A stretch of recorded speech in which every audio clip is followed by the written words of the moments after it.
Welcome back to Let's Learn, YugiTube's loudest deck building show. I'm Hardleg Joe, if you didn't know, joined as always by my companion critter. Oh, he's voiceless right now. Okay, that's fine. I can do the speaking for both of us. And Twitch chat is here. They're down there posting emotes, being rascally goofballs, because that's just how my fans are. And yeah, today we are learning Voiceless Voice, the new ritual archetype just released in Master Duel, themed after old school light ritual monsters, which is actually pretty powerful. I've been seeing a lot of it up in Master, and I have no idea how it works. Which is why we're doing this. I'm going to sit down, read over every card in here, and use my years of Yu-Gi-Oh! Experience to build a deck without looking at any other outside references. It won't be the best deck, or even necessarily a good voiceless deck, but it should give me a good idea of how the archetype works. So whether I decide to build it myself in the future, or just want to know where the weak points are when I'm facing off against it, this will give me a great idea. And hopefully you'll get a good idea too. You know, watch it along and maybe we'll have a fun time.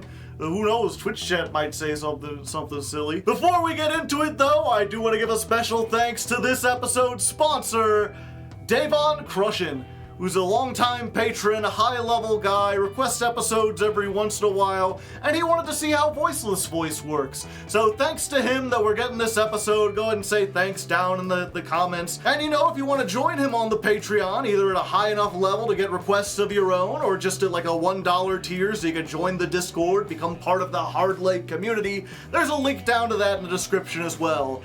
Otherwise, let's go ahead and ritual summon the rest of the episode or something. Alright, so regular viewers of this series will know that whenever you're learning a new archetype, the first place to start is the field spell. And there is no field spell, but don't panic. The next step is to look for boss monsters in the extra deck. There's no extra deck either. Holy shrimp, what are we gonna do? It's fine. It's a ritual archetype. Rituals are essentially extra deck monsters. I mean, they're different colored card frames, so they count. And as always, we're gonna look at the highest level one. Oh, they're both the same level. Well, I recognize this one, so we're gonna start with this one. It's not entirely intuitive. It kind of assumes that you've played against this deck or with it a little bit. But I mean, I always see this, so I'm going to assume this is the boss monster. This is Skull Guardian, Protector of the Voiceless Voice, a light warrior ritual with 2050 attack and 2500 defense. Its effect states, you can ritual summon this with prayers of the Voiceless Voice. Gains 2050 attack while you have low the prayers of the Voiceless Voice on your field or in your graveyard, and you can only use each of the following effects once per turn. If this card is ritual summoned, add one Voiceless Voice monster or one ritual monster that is warrior or dragon from your deck to your hand. When your opponent activates a card or effect while you control low the prayers of the Voiceless Voice, quick effect, you can negate the activation, and if you do, destroy that card. Alright, so a lot of text there, but it's still a pretty bog standard boss monster. The most important thing is that you've got a quick effect Omni-negate during both players' turns, as long as you control low the prayers of the Voiceless Voice, which is this. We'll read that one next since it seems so important to the deck. And other than that, this can tell us a few things about the archetype in general. Not only are you going to focus on low, but you can also ritual summon warriors and dragons. So you're not just limited to in-archetype stuff, you can also get access to a whole toolbox of other ritual monsters if you want. When we start looking at tech cards to fill in the deck, that's probably the first thing we'll do is search like warrior and dragon rituals. And normally I would read the other ritual next, but again, since we know that this is going to be our big boss, and it works on this, let's read this so we have a good idea of what we're actually doing. This is Low, the Prayers of the Voiceless Voice, a light fairy with 50 attack and 2050 defense, level 1, which means you could search it with 1 for 1. Its effect is, if you ritual summon exactly one light ritual monster, either a warrior or a dragon, with a card effect that requires the use of monsters, this card can be used as the entire tribute.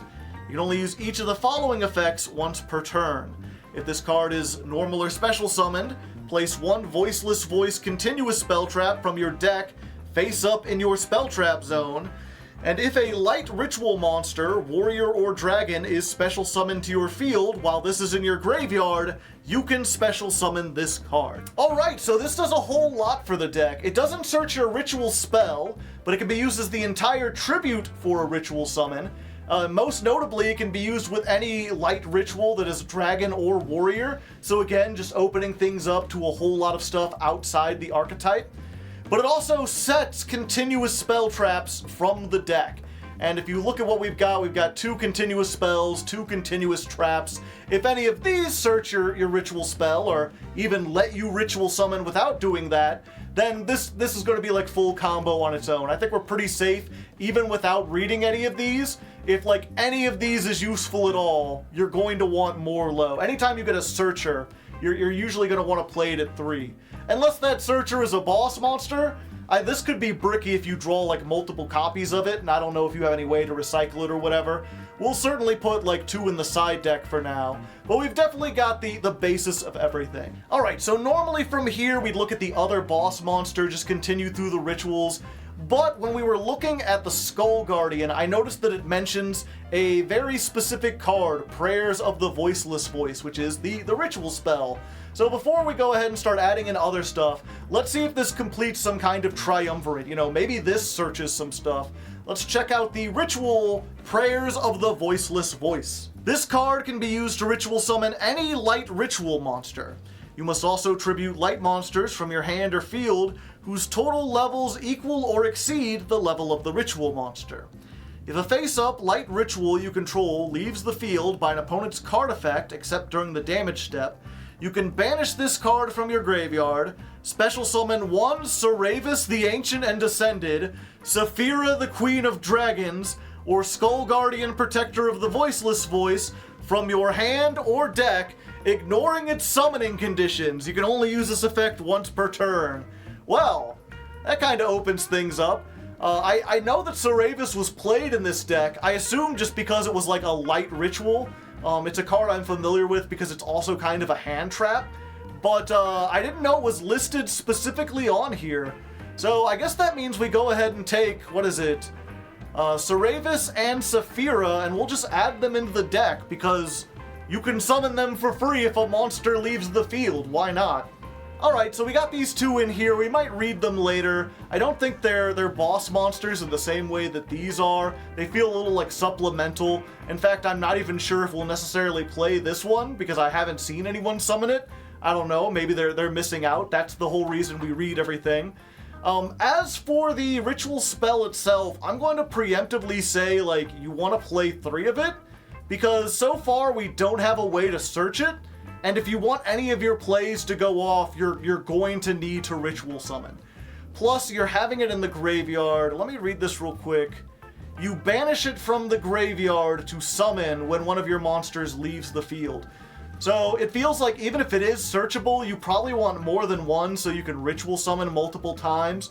Maybe you're fine with 2, but we'll see as we go into more things. I'm tempted from here to go ahead and read all the continuous stuff to see what we can get with low, but we're getting so far away. I really want to check out what this is because I haven't seen it summoned, and I'm curious if it's really that bad compared to Skull Guardian. So let's check out our other potential boss monster, Saphira, Divine Dragon of the Voiceless Voice. This is a light dragon ritual, level 7, 2050 attack, 2450 defense, and the following effect. You can ritual summon this with Blessings of the Voiceless Voice. If this card is ritual summoned while you have low on your field or in your graveyard, draw 2 cards, then discard 1 card. When an attack is declared involving a light ritual monster, warrior, or dragon, you can discard 1 random card from your opponent's hand.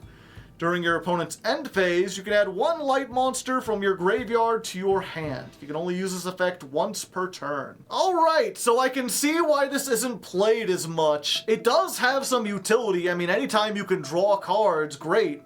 Yeah, you have to discard cards, but we've already seen that if you discard low, it just immediately comes back. During the end phase, you can add light monsters from your graveyard to your hand, so if you discard something, you get it back. The problem is, it's only got 2550 attack, which is decent, but Skull Guardian's like 4,000, like almost double that. Looks like Saravis has 26, this has 25. So you're not exactly like hurting to have beaters. And then its main effect is you can discard a random card from your opponent's hand, which is good, but only if you can do it like going first. The fact that it has to wait until battle phase, oftentimes if you're getting to the point where you can ritual summon and get to the battle phase, your opponent's not going to have very many cards left in their hand, if any at all. If they do have any, there's a chance that it's like a brick and you don't want it in the graveyard. So this has the potential to like actively hurt you depending on what kind of deck you're in or what format. I mean, just imagine you're like playing against Tearlament, you give them the ability to discard something. Considering we have so many options, I'm going to go ahead and say maybe put one on the side, and other than that, probably not worth running. And if that's the case, let's go ahead and put at least 2 of these in here, just in case one gets banished or something.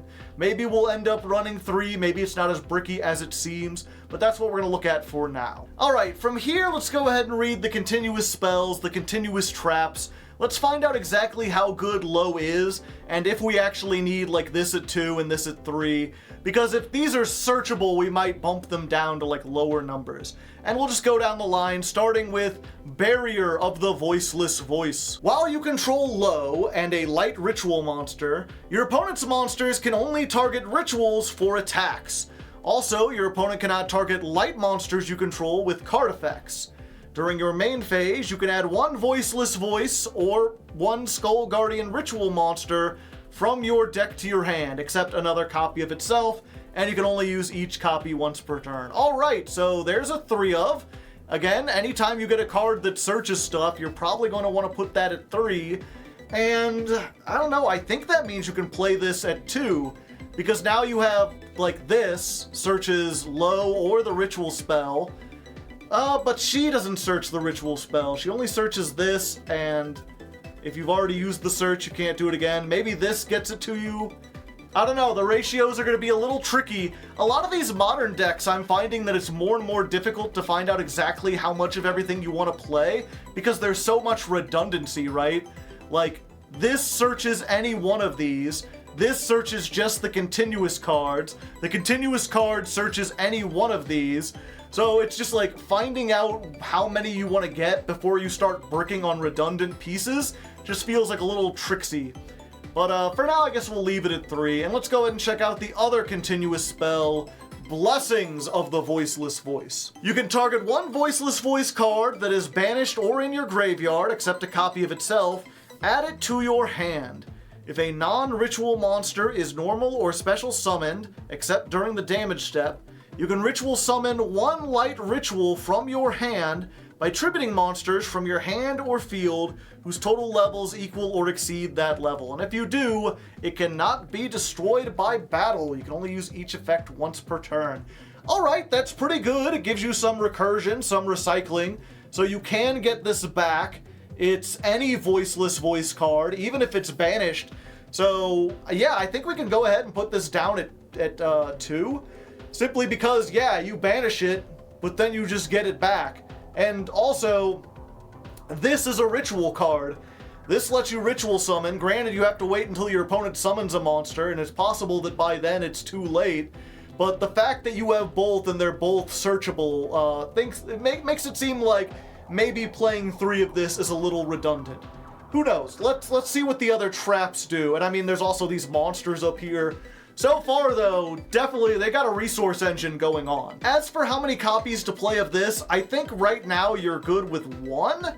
I could see maybe playing 2 because it can recycle itself, right? Yeah, it can just add another copy of itself. So if you wanted to be extra safe, you could have a second copy here, use 1 to get back the other if you really need it. But I feel like most duels don't go long enough that you'd really need to worry about that. You just have the 1, it gets you back everything. If you've already got the barrier, you get this. Or maybe you get one of these. Let's check out what these are, starting with Guardian of the Voiceless Voice. A continuous trap that says, if a face-up monsters you control is destroyed by battle or card effect, except ritual monsters, you can special summon a Skull Guardian from your hand or deck. You can send this face-up card to the graveyard, target one ritual you control. It gains attack equal to the combined original attack of the other monsters currently on the field until the end of the turn. You can only use each effect once per turn, and cannot activate more than one effect in the same chain. Alright, so it's definitely got some utility. It can summon Skull Guardian from the deck, which is pretty important, but only if a monster you control is destroyed by battle or card effect that isn't a ritual. So basically like low or one of these two. And the chances that that'll happen is pretty low because but simply because you've got so much protection, right? Like if you control these two, they can't target low. They can't target it with card effects. You're going to have an Omni Negate. I feel like the only way you trigger this is if you like bricked horribly, or your opponent has already destroyed most of your field. And if that's the case, I'm not sure if being able to bring out another Skull Guardian is really gonna save you.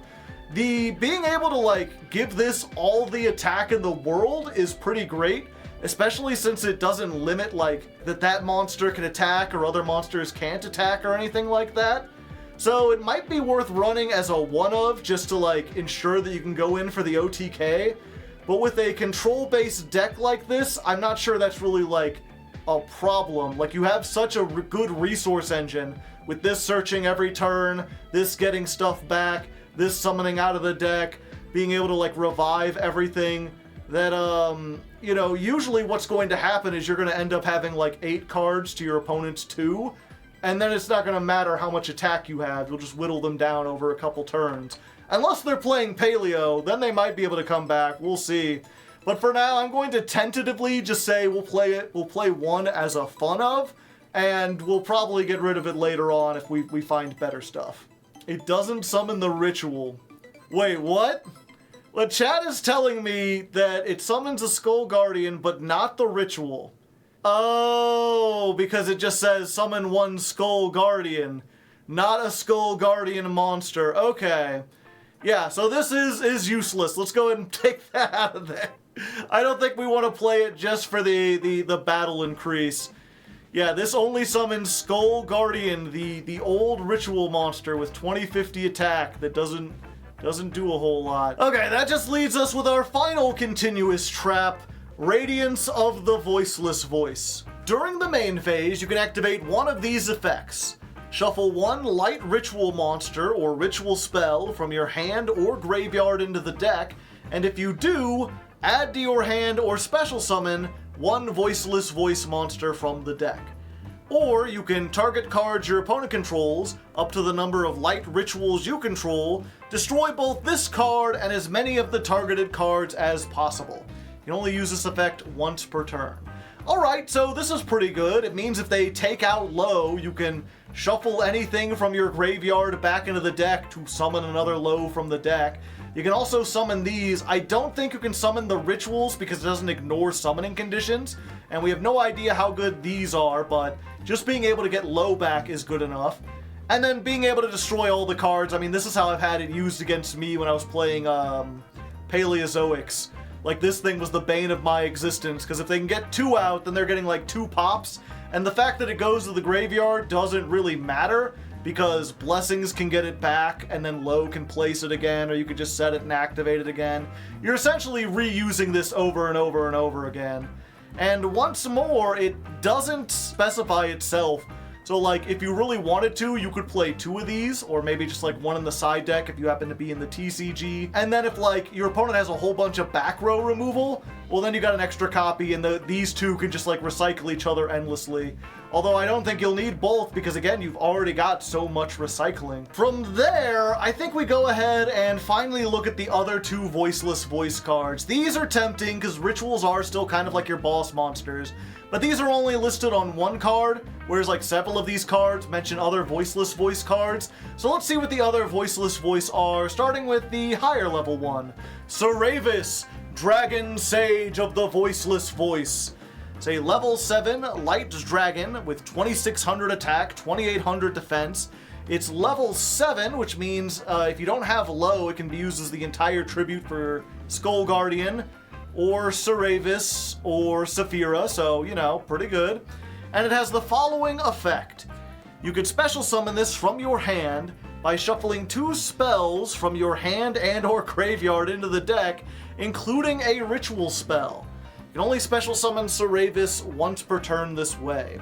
When your opponent activates a card or effect, quick effect, return this from the field to the hand, special summon a light ritual monster, warrior or dragon, from your hand or deck, but shuffle it into the deck during the end phase of the next turn. You can only use this once per turn. Alright, so I'm gonna go ahead and say this is a 3 of, and this brings the ritual spell back to being a 3 of, because this thing can special summon itself by shuffling this back into the hand, which means if you get extras like this is no longer a brick, I guess this could potentially be a brick, but you have so much like summoning and searching and recursing. It recycles stuff from the graveyard. It summons rituals out of the deck, which is weird because I thought you had to ignore summoning conditions to summon a ritual monster, but I guess not. You just don't necessarily get the effects if it has to be like ritual summoned or something. So far, I don't think any of these say like this ritual summoned card can do this. So yeah, pretty good. And then let's check out this last one, Saphira, Dragon Queen of the Voiceless Voice. Another dragon, I would have thought it would be a warrior. Light, 2500, 2400 defense, 6 stars. You can discard this card, send 1 ritual spell from your deck to the graveyard, then add 1 light ritual monster from your deck or graveyard to your hand. You can banish this card from the graveyard, ritual summon a light ritual monster from your hand by tributing monsters from your hand or field whose levels equal or exceed. Alright, well there's another 3 of. Shit, with that, that's so much better than Saravis. I'm like, maybe we don't necessarily need Saravis? Because now we have another, I was like, okay, this is like an alternate way to get to ritual summon without having to use this, but it also makes this a free body on board. But this like puts this in the great, well, I don't know, now you summon this. Again, these modern decks are just, they're ruining my sensibilities. I'm used to archetypes having like 1 Stratos. I'm not used to these decks where every card in the archetype searches. I think just about, like, let me double check this real quick. So this summons a monster from the deck. This adds a card from the deck to the hand. This places a spell on the field. This searches a card. This searches a card. This adds a card from the graveyard. This summons a monster from the deck. This adds a card from the... Like, every single card in this archetype adds cards or summons cards or searches cards. It's absolutely crazy resource engine. And I guess that's what it takes to stand up against, like, Snake Eyes. That explains why I'm seeing this in Master. And also, why this is so difficult to fight. I'm really, like, struggling to think of, like, what's the choke point here? When every single card does stuff, what do you stop? Because, you know, oh, it'll just be like, you could negate the ritual spell, and then they can't get their monster on the field. Except they can, in, like, 3 other ways. And actually having this in the graveyard allows them to summon Saravis without giving up a card in their hand. This is a deck I'm really excited to try out and test for myself, because just sitting here on the deck building screen, I have no idea what its weaknesses are. I'm sure it has some, but I won't know until I try to play and end up getting my plays stopped. Anyway, with that, we've covered all the official in-archetype support. But we should go ahead, let's read over Saphira and Saravis real quick, just see what they do, because maybe we might want to play more than one, who knows. And we'll start with this one because it's slightly higher level. Saravis, the Ancient and Ascended. Light Dragon Ritual, 2600 attack, 2800 defense. You can ritual summon this with Sprite's Blessing. When your opponent activates a card or effect that targets a monster you control, quick effect, you can discard this card, negate the activation. When your opponent would special summon a monster, quick effect, you can return this card to the hand, negate the summon, and if you do, banish that monster. Alright, so it's like a solemn warning on legs. If your opponent tries to make an extra deck card, you can just point one of his little dragony fingers and negate that by going into the hand. And then in the hand, it can negate stuff. That's mostly what I've used it for, is just the hand trap effect. Although, it seems a little redundant because you're almost always going to have this, and this prevents your stuff from being targeted anyway. Although, I don't know, maybe you want to play more in case they blow this up and then try to get rid of your low or something like that. Then this will be able to stop it. But I think this is, you definitely want to play it at 1, just because the on-field effect is so good. But because the in-hand effect is not something you absolutely need, and there's the potential to be a brick, I think it's like a 2 of at most. Yeah, let's go ahead and put the other one in the side deck for now. And then that just leaves us with Saphira. It's another Light Dragon Ritual, 6 stars, 2500 attack. You can Ritual Summon this with Hymn of Light. During the end phase, if this card was ritual summoned, or if a light monster was sent from the hand or deck to the graveyard, while this was face up on the field, activate one of these effects. Draw 2 cards, then discard 1. Discard 1 random card from your opponent's hand. Add 1 light monster from your graveyard to your hand. Alright, so now the other Saphira makes sense. You know, this is one that has 1 of 3 effects, and the other Saphira just does all 3. So if you're going to summon one, you might as well do this. This one, not so much. I mean, I see how all of those could be useful, but I feel like in most cases, Saravis is probably better. Because you don't have a whole lot. I mean, this is good in the graveyard, but you'd also rather, like, discard this so you can get the advantage off of it and then use it from the graveyard. You don't really want to put low. You'd rather summon it and then use it. You don't want to discard, as I said earlier. So, yeah, I think, you know what, let's go ahead. We'll put 2 Saravis in here. 2 Saravis, 2 Skull Guardian. That seems like a pretty good mix. And from there, we're on to the tech cards. Now, the smart thing to do with the tech cards, of course, would just be to add in Maxi, Ash Blossom, Imperm, Called By. I feel like you have, like, a pretty good engine here. Maybe put some draw cards. I mean, you don't need the extra deck, so you can play all of the, like Pot of Extravagance, Pot of Insightfulness, or whatever the hell it's called. All the ones that banish your extra deck. Although, notably, nothing locks you out of the extra deck, so if you want to do some plays with like a Saravis on board, you can. But I don't think you necessarily need to. Instead, I think I'd rather just have some fun. Just find some funny, goofy shit and see what we can do there. And to start with, I want to see what other light dragons and light warriors we can summon. So I'm going to go ahead. We're on yugioh Omega, as always. People always ask what program I'm using, and they never wait till this point. But we can easily look up dragons and warriors. We can switch the attribute to not divine light. And let's look at the subtype of rituals. And, oh, we gotta get rid of the Saphira part. Okay, there's not a lot. In fact, I don't even have to read all these because I'm already aware of what all these... I was really hoping there'd be some cool tech cards that were unexplored. But no, it's like the ritual that summons a Galaxy Eyes.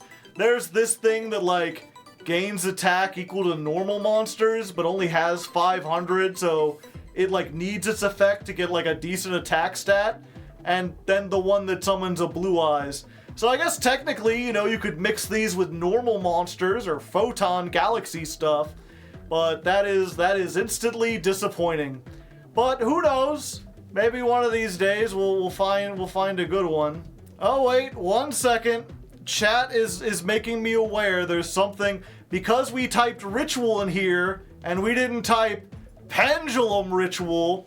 We missed out on the fact that Odd Eye's Pendulumograph exists.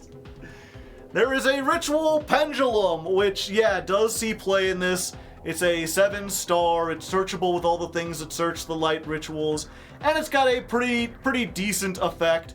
There's a lot of text here, but the important thing that I know from playing this in Odd Eyes is once per turn, when your opponent activates a spell card or effect, you can place this in your pendulum zone, and if you do, negate that effect. Then if you place this ritual summon card in your pendulum zone, special summon an Odd Eyes from your extra deck. So I mean, we could do this and then play like the Odd Eyes that negates. I'm pretty sure there's like a fusion. Oh wait, that needs pendulums. I'm sure there's something we could summon out of there. Either way, it's pendulum effect. is during the end phase, add a ritual spell from your deck or graveyard to your hand, then return this card to the hand.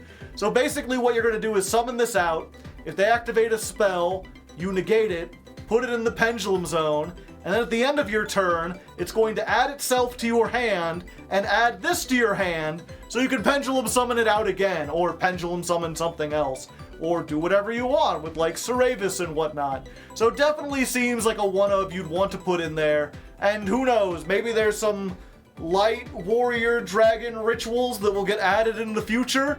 It's weird to think that that's like its own kind of side archetype, but that's just the future we live in. Alright, so from here there's a few things that I know right off the bat that we probably want to put in here. One for one. You know, it's at 1, you might as well play it. It gets low out of the deck, you can discard any of your creatures. We have so many ways to get them back, it doesn't matter. I think I mentioned pre-prep earlier. This is add 1 ritual spell from your deck to your hand, and then add 1 ritual monster whose name is mentioned in that ritual spell. And this mentions Saravis and the Skull Guardian. Alright, so yeah, we just play this. This just searches out like this, and the ritual just gives us even more searching. There might even be a redundant amount of searching considering how much the deck already searches. And then this is something I wouldn't necessarily have thought of, although if you're familiar with any ritual decks, this usually ends up being relevant, which is Diviner of the Herald. This is a fairy tuner monster, and when it's normal summoned, you can send 1 fairy from your deck or extra deck to the graveyard, and then increase this monster's level by the level until the end of this turn. Also, if this is tributed, special summon a level 1 or 2 fairy from your hand or deck except Diviner. And what do you know, we got a level 1 fairy. That's not even the thing I was thinking about, I just realized that as we were going. The more important thing is Herald of the Arclight, the strange bit of ritual support that is for some reason put in the extra deck as a synchro monster. You rarely actually like synchro summon this. It's just, where's the effect? If this card is sent to the graveyard, you can add 1 ritual monster or 1 ritual spell from your deck to your hand. So you put in a couple of these, you put in Diviner, and then this gives you an alternate normal summon. You know, if you don't have low, you can normal summon this, send Herald of the Arclight. Herald searches, you know, Saravis or Skull Guardian or Prayers, whichever one you happen to need. And because this can send anything from the deck or the extra deck, it also allows you to run, what is it, Trias? Yeah, Trias Hierarchia. This is a card in the graveyard. You can special summon it by tributing any fairy. So like, you can normal summon this, send Trias, Trias tributes the Diviner, and then Diviner will summon low out of the deck. So you'll have low, plus just a level 9 that you can use as like ritual material if you want to be able to summon like a Skull Guardian without low ever actually leaving the field. You also get access to like a whole suite of other extra deck things, such as Entis is the one that comes to mind. This is a fusion, and when it's sent to the graveyard, you can pop a card your opponent controls. So if you're going second, you already have some stuff, but you're worried about back row, or you're worried about a negate, you can normal summon Herald, send Entis, try to pop, they use the negate there, and that's when you start doing your ritual summoning stuff. Now as for how you, like an audience member who maybe doesn't know a whole lot of Yu-Gi-Oh, is supposed to know that like Diviner of the Herald and Herald of the Arclight and Entis and Trias Hierarchia kind of form this package that goes with this, you just kind of have to like play the game a lot. This is where the like years of Yu-Gi-Oh experience come into play, because I've played a lot of ritual decks, things like Libromancer, things like Nouvelles. There's a lot of decks that use a very similar package to this to achieve a whole bunch of stuff. It feels like almost every modern ritual deck manages to have a level 1 fairy that just happens to work with all this. Unfortunately, if you're newer, this is the point where you really want to just go on YouTube and watch like a deck profile or watch a show like this where someone will explain something. Check out an in-depth video from someone who's actually piloted the deck to like a high tier like Master 1 or in a tournament or something like that, and see what they have to say. Now that you've read everything in the archetype and you know generally what the archetype does, you should have a better ability to understand what they're talking about, what the ratios do, and what purpose everything fits. And I'm sure that if I did that now, there would be a whole bunch of other cards, a bunch of neat text and stuff that I could fill this in with. But for now, I think I'm going to keep it fairly simple and just put a bunch of hand traps and stuff. This is obviously a deck where they've given you so much redundancy, so many ways to search, that like, essentially you've got a bunch of one-card combos that aren't like exclusive to each other. So what they want you to do is to play a small package and then fill in with a whole bunch of like generic staples. And yes, again, I could put an Ash Maxi called by. If you're playing on Master Duel, that's probably the best way to do it. But for me, I think I'm going to try something a little spicy and see if I can find a way to counter this deck, do some anti-meta hand trap picks. There we go. Here are the tech cards I would play in a hypothetical format where Maxi was banned and Voiceless Voice dominated. You know, if we didn't have to worry about that, if it wasn't like Maxi Ash everywhere, these are the ones I would play specifically to try to counter or counter a format dominated by this particular deck. We got Drollin Lockbird because everything searches, so being able to shut them down to one search, pretty useful, even though they do have a couple ways to kind of play around it. They can't play around it as well as they would like. Ghost Ogre and Snow Rabbit, really good for taking out the Skull Guardian, but especially all of the continuous spells. You know, these all are things that activate and then will try to search something, and you can stop that search with something like Ghost Ogre. I believe this says you can't target them with effects, right? Yeah, they can't target. So Skull Guardian, like, it negates something, yes, but you destroy it in the process. Seems like a pretty good idea. Unless, of course, they have this in the graveyard and then they just get another one. So maybe this won't work out as well as I think. And then finally, we got Ghost Bell in Haunted Mansion. This, of course, shuts down anything that would summon from the graveyard or banish from the graveyard. So not only does this stop your opponent's lows from getting out of the grave if they use them, you know, they might get stuck with this on board and have no way to actually negate. But more importantly, if they try to call by or like DD Crow your low, this can stop that and ensure that your monsters still get to summon despite their attempts to screw you over. And there we go, we've got a 40-card deck. All we really need is the extra deck. And, you know, I could put in some other synchros since these are tuners. I could probably just put a bunch of generic links, but I really don't feel like we're going to need the extra deck much or be relying on it. I feel this is more of a deck where, like, I'd like to test it like this first and then see what we have the ability to make, because that'll determine whether or not I'm going to put a bunch of like Link 4s that are payoffs because this can swarm better than I expect, or if I need to focus on like Link 2s because I'm only ever going to get like 2 monsters on the field at once.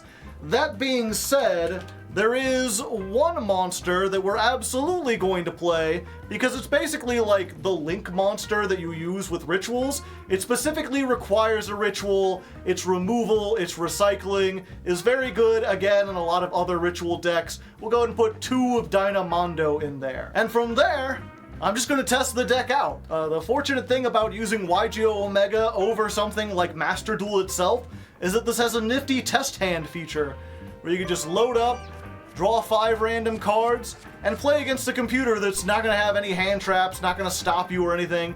I guess technically you could do this against the AI, like one of the worst AIs, and try to figure things out, but I always feel a lot safer, you know, just being able to like do whatever I want to do. So I'll do exactly that, see if I can figure out some of the Bane combos, and then I'll come back with a little tutorial to teach you how this deck plays. Alright, so after messing around with the deck for a little bit, I found... What did I find? Myself? Have I learned things about humanity? Alright, so after messing around with Voiceless for a while, I think I got a pretty good handle on what they can do. And surprisingly, there's really only one card combo, which is Low. If you open with Low, you can get pretty far. And if you open with Herald, you can get to Low, so both of these represent like 1-card starters, which is pretty good. I mean, that's you usually need that in a modern deck. But I was kind of surprised with how popular they are, that they weren't able to do more from 1 card. That being said, they do operate a lot like a lot of previous decks. I think I've talked about this before. Yu-Gi-Oh! About 3 or 4 years ago was more about like 2-card combos where things would complement each other. You know, if you get 1 or 2 extenders in addition to low, then your end board just increases dramatically. You could end up making like a full field where you've got like 5 monsters and 3 or 4 spell traps in the back row. But just to start with, I'll go ahead and show this 1-card combo. And we'll do the Diviner one just to show you how this works. So you normal summon Diviner, you get to send a card, and we're going to send Trias Hierarchia. This can then summon from the graveyard by tributing off the Diviner. And when the Diviner is tributed, it summons a level 1 from the deck, or hand. So let's just get the 1 from our hand. Keep it nice and simple. And from here, this is the combo, like if you just had low, you just normal summon it. Normal summon it, activate the effect, get Barrier of the Voiceless Voice. This lets you search a voiceless card, so we're going to do that, and you want to get Saphira. The Saphira can discard herself to send a ritual spell to the graveyard, and then add a ritual monster from your deck to your hand. You, of course, want Skull Guardian. And then we can banish this from the graveyard to summon the Skull Guardian by using low as the entire tribute. And then, of course, when low is tributed, she'll come back. When this is summoned, it'll get you another Voiceless Voice card. We're going to go ahead and get Saravis, just because we have nothing else. And there you go. It's a very basic combo, and honestly, it's not a whole lot. You've got 1 monster that has a negate. They can't attack low, they have to attack this, and it's got 4100 attack, so big beefy boy. And because you've got the barrier, it can't be targeted by monster effects either. Or is it card effects in general? With card effects. So can't be targeted, either of these. They can only attack this. This is an Omni Negate. And if somehow they do manage to get rid of like the barrier and then try to target this, you've got Saravis that can stop that. And then in addition to that, we've also got the ritual in the graveyard. So even if they do play through this 1 negate and they destroy your Skull Guardian, you can banish this from the graveyard to either get a Saravis to negate what other kind of extra deck play they want to make, or you could just get another Skull Guardian, just another 4100 beat stick. And you know, if low is still around, then they can't attack over that, she gets to remain, and next turn you get another search. So you can see how this is like a decent setup, but also how, like, if you have extenders, you could search something other than Saravis, and you have the ability to summon it, or if you have other cards, if you have something you can use with Trias Hierarchia, you can do that. You can make extra deck plays if you have another low or something like that. There's so much potential to go even further if you have something other than 1 card. So I guess that's what we're going to test out now. I'm pretty happy with how this deck works so far, at least as far as, like, building it just to test out and test hands. Now let's take it against an AI and see how we actually do in a real duel. Alright, so we're going to test this out, and we're playing against MathMech this time. I don't know what generation of MathMech this is, or if the AI is any good. Most likely you're not going to get like a real dueling experience, but I mean, that's the same whether you're talking about here on yugioh Omega or on actual things like Master Duel. They still haven't really implemented like a meta competitive deck to test against. I think the closest one is the final Digital Bug AI, because that has Max C and Ash Blossom, so that can actually stop you. But here we've got like a pretty good starting, you know, we're gonna go ahead, we got our Diviner of the Herald. Let's do that. Let's send the Trias. Let's do the Trias line like you saw before. Get to this. Activate.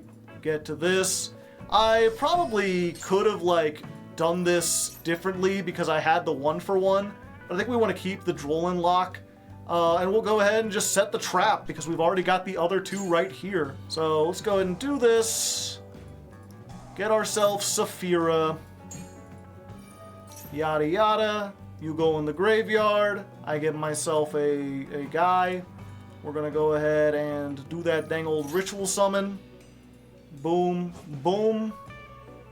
Howdy, howdy. Low, come back. Get me a searchy-do. What do we want this time? Let's see, I could add something back from the graveyard, but I don't have... Well, I could get the ritual spell back. Yeah, so you know what? Let's go ahead and get the Pendulumograph. Get the Pendulumograph. Low comes back. We can activate this. No, I don't want to do that. We'll go ahead and add the ritual spell back to the hand. Activate the ritual spell. We'll summon this by getting rid of that. Bada bingo, bada bango. Now we got a Pendulumograph on board. And yeah, we could get on another low if we're worried. I think I'd rather save it for next time. We could also have used this and the low to make something like Chaos Angel? Yeah, Chaos Angel. That's the level 10. You don't necessarily need tuners. That's something I would definitely consider since we're playing a 9 and a 1. We just don't have it in there at the moment.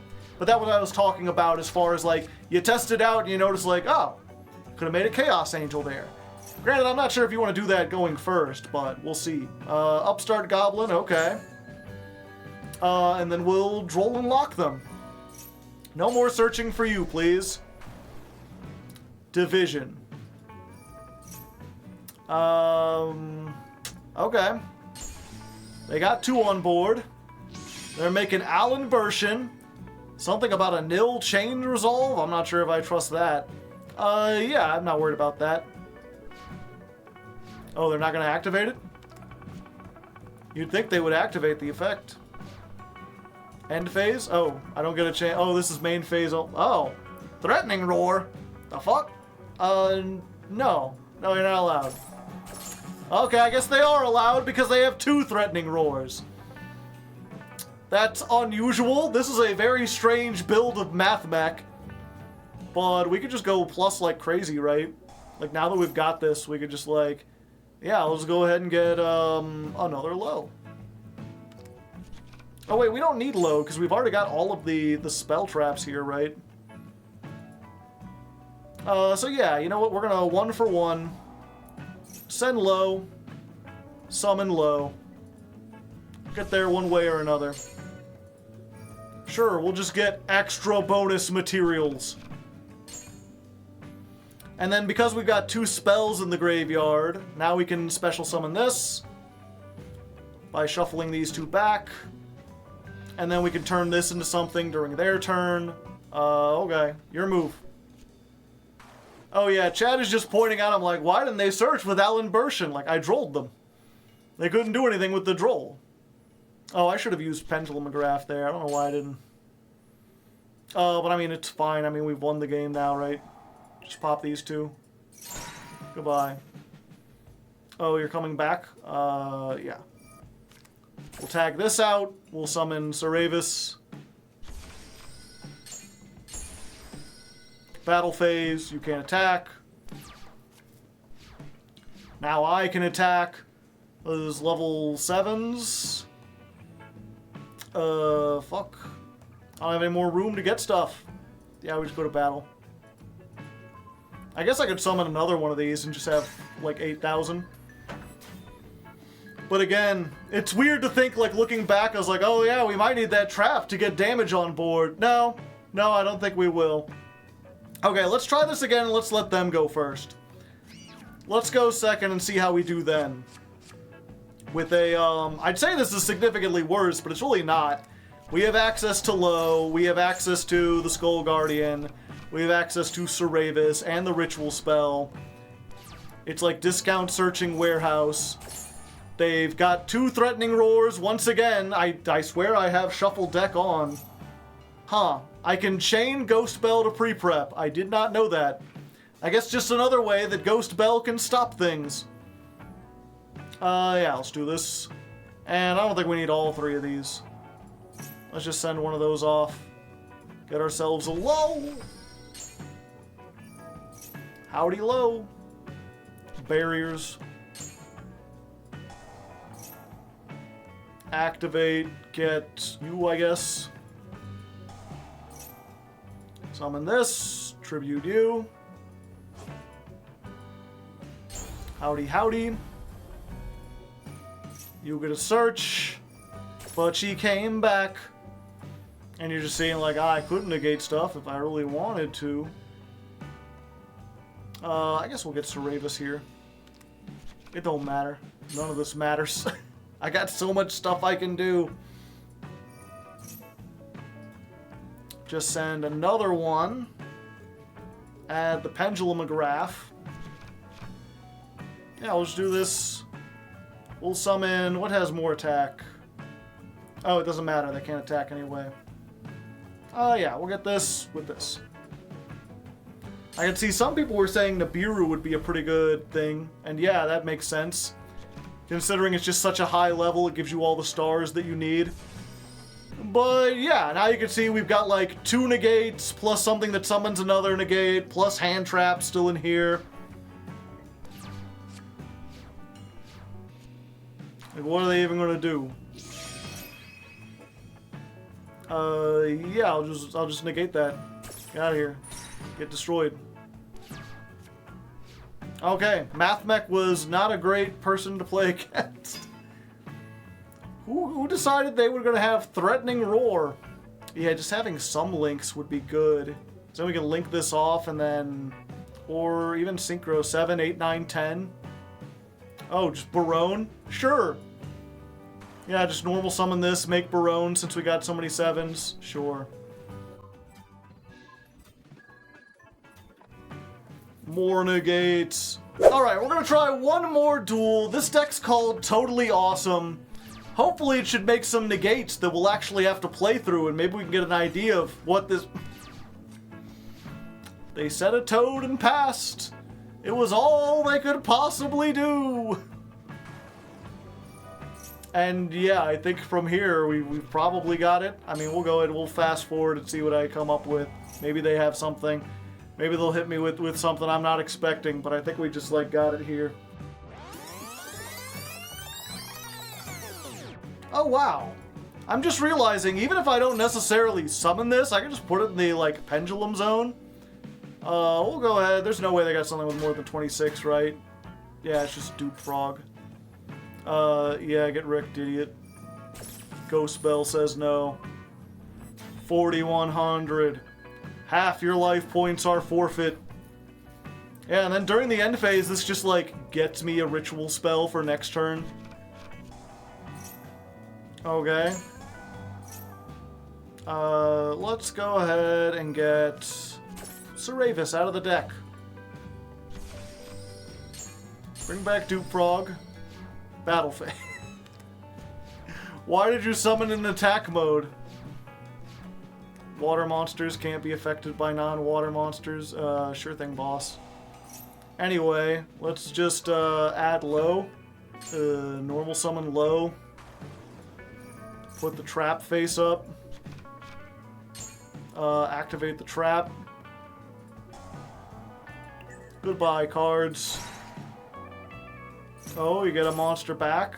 Not today, you don't. Or I guess they do today. Fine, you know? You want to get a monster back, you can have a monster back. I don't care. I'm not angry, you're angry.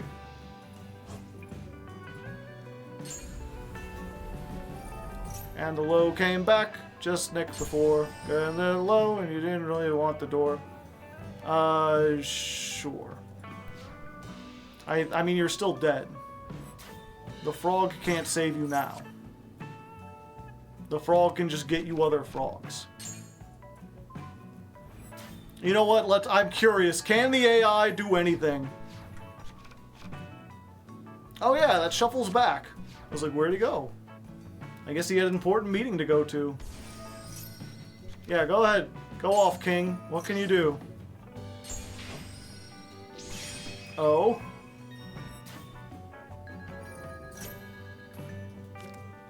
Okay. You know, if this was a regular thing, they'd make Zeus from here, but unfortunately, I don't think they have Zeus at the moment. Let's see. Tribute the low off. Activate this. Grab this. We're going to do this. We're going to summon Seravis by using a low.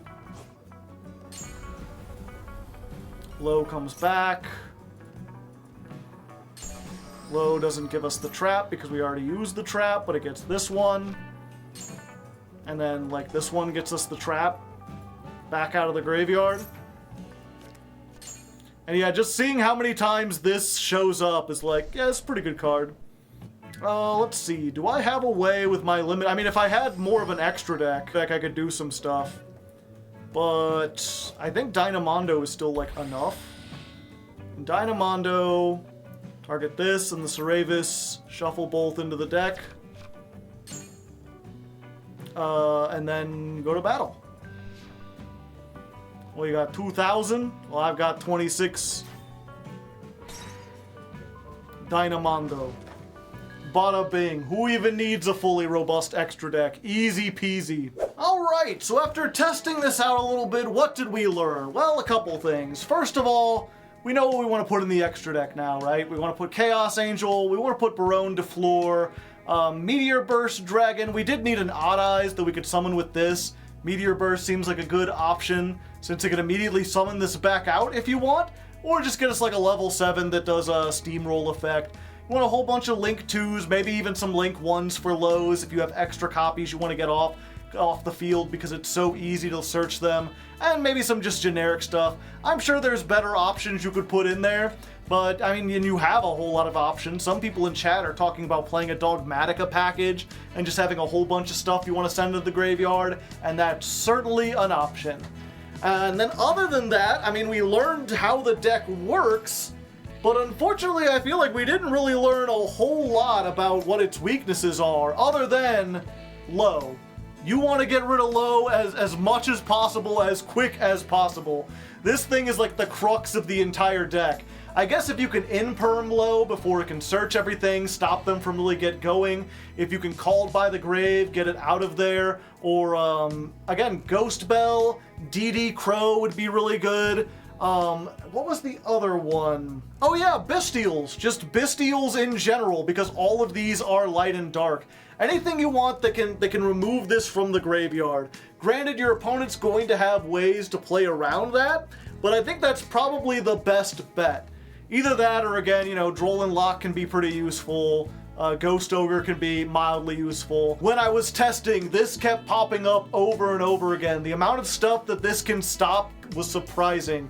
With like pre-preparations of rites, with the Saphira effect because it banishes out of the graveyard. There's just a whole bunch of stuff that this hits. So hopefully you learned at least a little bit of something.